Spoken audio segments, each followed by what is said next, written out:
3 काले कानून लाए गए, उसी तरह मजदूरों के लिए, श्रमिकों के लिए 4 कानून लाए गए हैं। बड़े पूंजीपतियों को आगे बढ़ाने, 25 साल के युवाओं को व्हाट्सएप यूनिवर्सिटी से ज्ञान दिया जा रहा है कि नेहरू जी खराब थे, इंदिरा जी खराब थे, जो देश को आजादी के लिए अपना प्राण न्यौछावर किए, गांधी जी खराब थे। इनके विचारधाराओं से गोडसे और सावरकर बढ़िया है, जो सावरकर यानी जो अंग्रेजों के सेना में भर्ती होने के लिए प्रेरणा देते। शर्मा को इतना बड़ा चोर बचाते थे, उनको सीएम बना, यानी एक चोर को हम लोग निकाल के दरवाजे से मारकर भगा दिए तो उसको अपना पहुना बनाकर सीएम बना दिया।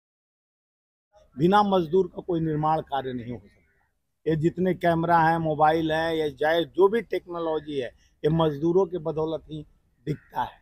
तो ये मजदूरों का सबसे बड़ा हमारा भारतीय राष्ट्रीय मजदूर कांग्रेस महासंघ है, Indian National Trades Union Federation है।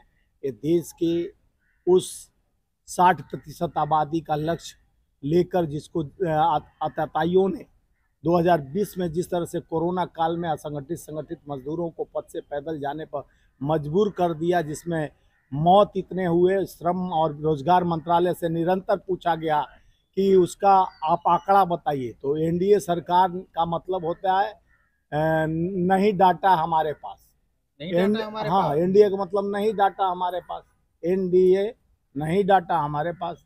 कितने लोग मरे हैं उसका डाटा नहीं है, इसलिए तो एनडीए है।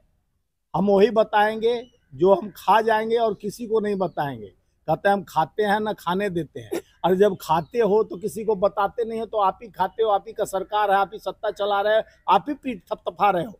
आपको अगर देश के एक कानून व्यवस्था को भी हाथ में ले लिए और आप कोर्ट को भी हाथ में ले लिए, सत्ता का दुरुपयोग जो करना था, भारतीय जनता पार्टी जिस तरह से देश के मजदूरों, खास करके श्रमिकों को जो 8 घंटा काम करते थे, और 44 से 4 कोड कानून, 44 कानून थे, उसको 4 में तब्दील कर दिया गया। जैसे 3 काले कानून लाए गए, उसी तरह मजदूरों के लिए, श्रमिकों के लिए 4 कानून लाए गए हैं। बड़े पूंजीपतियों को आगे बढ़ाने के लिए, कि उनको पैसा बढ़ाने के लिए, गरीब का पेट पर देखिए, 12 घंटा जो काम करेगा तो उसका बच्चा 8 घंटा के पैसा में 12 घंटा काम करेगा, बिजी रहेगा तो अपने बच्चे और परिवार को समय नहीं दे पाएगा, तो कैसे पढ़ाएगा।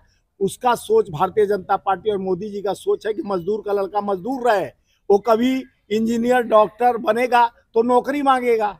जो हम वादा किए थे 2 करोड़ नौकरी 15 लाख खाते में, तो कहीं वो खड़ा हो जाएगा मजदूर का लड़का कि उसके पिताजी मजदूरी कर कर उसको इंजीनियर बना दिए, डॉक्टर बना दिए, और जो भी संस्था में काम करने योग्य पढ़ा लिखा के MBA और जो भी IIT से पास आउट हो गया तो जॉब खोजेगा ही। तो सरकार के पास जॉब में ताला बंद हो चुका है। सीतारामन तो पिछले बार ही जुलाई में बोल दी थी कि मेरे पास कोई वैकेंसी नहीं है, ना देश में पैसा है। अभी पार्लियामेंट में जिस तरह से माननीय प्रधानमंत्री पीठ थपथपाकर अपना ही मियाँ उल्लू बनाने का काम कर रहे हैं, अपने ही कांग्रेस को पानी पी पी कर कोच रहे थे। देखिए आज PV नरसिंहा राव जी को भारत रत्न देने का काम किया गया, अच्छी बात है, आपको बधाई हो। लेकिन ये जितने आप देखे होंगे, इसमें भी रणनीति और राजनीति का बू आ रहा है कि साउथ में जिस तरह से कमजोर है, स्वामीनाथन को जो रिपोर्ट था वो रिपोर्ट तो नहीं आया, उनको भारत रत्न दिया जाए, उसके लिए भी भारत सरकार को बधाई। और चौधरी चरण सिंह को भी दे रहे हैं, उसके लिए भी बधाई, किसान के नेता थे, ठीक। लेकिन 10 साल कहाँ थे? ये चुनावी समय में आप भारत रत्न दे रहे हो, बहुत बधाई की बात है, अच्छा बात है देना, लेकिन 10 साल तक इनको देना चाहिए। 10 साल पहले जो आए थे, अब 10 साल पहले सत्ता में, 14 के बाद, तो आप चुनावी समय में सारा समीकरण बैठाया जा रहा है, रणनीति तैयार किया जा रहा है कि किस तरह से मात और दिया जाए, विपक्ष को कैसे तोड़ा जाए, मरोड़ा जाए। आज तक 800 से ऊपर विधायक खरीद चुके हैं, विपक्ष पार्टियों के तोड़ चुके।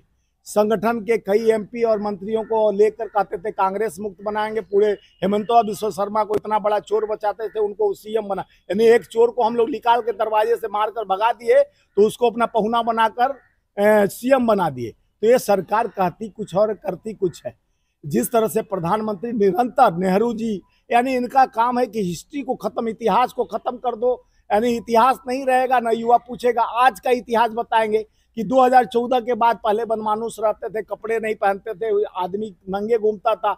अब मोदी जी आए तो कपड़ा पहनना सीख गया, खाना सीख गया, मोदी जी आए तो देश आजाद हुआ, यही पढ़ाया जा रहा है। व्हाट्सएप यूनिवर्सिटी में ज्ञान। प्रधानमंत्री का ध्यान जो साउथ की तरफ बढ़ रहा है ना, नॉर्थ में तो पूरा दबदबा हो ही गया। देखिए साउथ की तरफ इनका मोहनी नहीं होने वाला है। तमिलनाडु से हमारे सारे टीम आए हुए हैं और कांग्रेस का जिस तरह से बढ़ती हुई जनाधार, क्योंकि पढ़े लिखे लोग उधर है, इधर धर्म का घूट मिलाने में काबिज हो जाते हैं। काम कर रहे हैं प्रधानमंत्री, भारत रत्न दे रहे हैं। नहीं, तो भारत रत्न कैसे भी करेंगे ना, वहाँ मोदी वहाँ नहीं है। भारत रत्न देना अलग बात है, वो उसके लिए उनको मैं पहले ही बधाई दे दिया, लेकिन काम होता है। पहले 10 साल में माननीय प्रधानमंत्री जी 10 साल के काम का ब्यौरा देना चाहिए था पार्लियामेंट में कि मैंने ये किया वो किया, मेरी मर्जी खाली करोगे कि आपने क्या किया वो मर्जी होनी चाहिए। आप तो 10 साल का ब्यौरा सब श्वेत पत्र लाए हो, उसमें ये नहीं बताया कि मैं क्या क्या काला धन कहाँ इकट्ठा किया हूँ, किस तरह से गरीब को राशन का यानी अफीम चटाकर, जिस तरह से 14 से पहले 34 करोड़ गरीब थे, आज 81 करोड़ को खुद प्रधानमंत्री ये पूरे भाजपा के मंत्री बोलते हैं कि हम 81 करोड़, भाइयों बहनों मित्रों, हम 81 करोड़ को 500 का राशन फ्री में देते हैं, भीख देते हैं, यानी टैक्स नहीं लेते, अपने पॉकेट से लाके देते हैं। भाजपा के नेता अपने घर से लाके देते हैं। 34 करोड़ से 81 करोड़ पहुंचा दिए।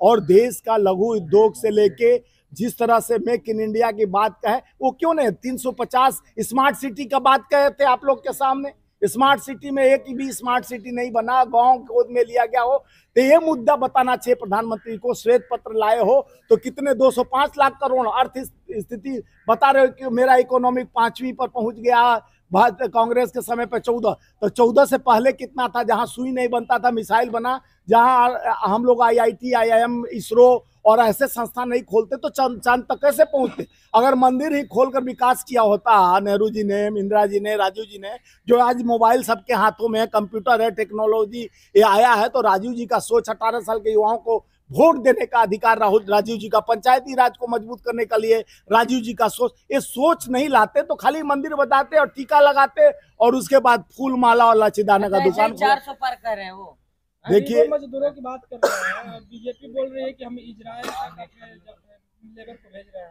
देखिए देश में नौकरी नहीं है, इसीलिए तो कह रहा हूं, देश में सारे संस्था में 80 करोड़ नौकरियां खाली है और वो भी इजराइल भेजने की बात कर रहे हैं। आपके देश में नौकरी नहीं है तभी तो इजराइल भेज रहे हैं।